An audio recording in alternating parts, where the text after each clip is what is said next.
For USC people, I was a UCLA Army ROTC grad. I graduated from UCLA in 1968. Skipped the graduation ceremony because you're one of 1,000, but was commissioned at the time of graduation as a second lieutenant in the Army. My branch was engineers. I was commissioned as a combat engineer, although I never served as a combat engineer, interestingly enough. My name is Bob Holmes. I live here in Manhattan Beach, and I served in Vietnam late in the war, from the period of July of 1970 till a year later, July of 1971. In Vietnam, I started out with a sort of, in quotes, a base camp, you might put it in quotes and call it, of Saigon. I finished up with the 1st Brigade, 5th Mechanized Infantry Division in Quang Tri Province, in the city of Quang Tri, up on the DMZ.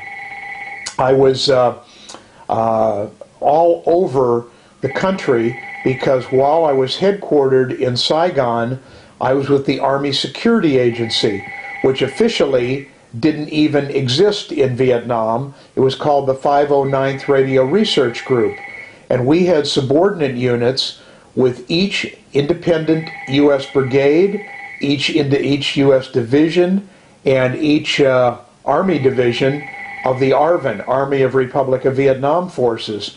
So I was down in the Mekong Delta, way out in the boondocks, and up in the Central Highlands, Pleiku and Kontum, out in the coast, out around the Michelin Rubber Plantation, Cam Bay, China Beach, Da Nang, Quang Tri, the DMZ. If I had a better arm, I probably could have almost hit Vietnam with a rock. I was right on the DMZ. So I had the benefit of being all over the country. I went over there with a top secret security clearance with cryptographic and special intelligence access because I was with the Army Security Agency. I was their staff engineer, which again, given the fact I was a political science grad, that's kind of a strange assignment, but strange and wonderful are the ways of the Army. And so I was involved with planning and programming construction, major repairs, and so on for the facilities, the radio research field stations, and so on, which do electronic signal intercept. And I wasn't enjoying myself, so I was very fortunate.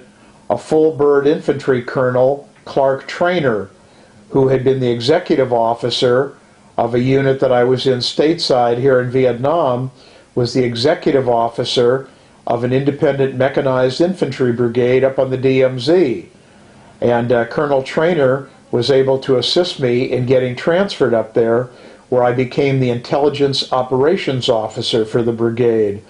And there my job was to, through everything, POW interrogation reports, electronic intelligence, ranger and scout reports, captured battlefield things, POW interrogations, everything you can think of that feeds in information to get that, and my staff and I would try to analyze that and figure out where the enemy was and what they were doing. Their feeling that we were assisting the South Vietnamese people in resisting an invasion from the north, resisting aggression that they did not want.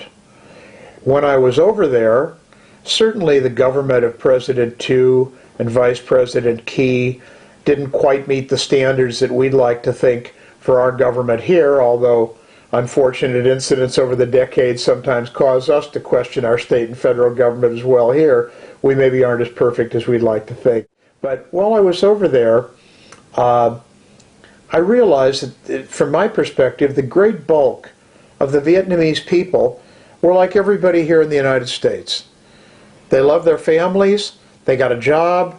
In that case, in most cases, it was an agrarian society. They farmed in the fields and so on, worked hard, wanted to come home to their families at night, their kids, and be left alone.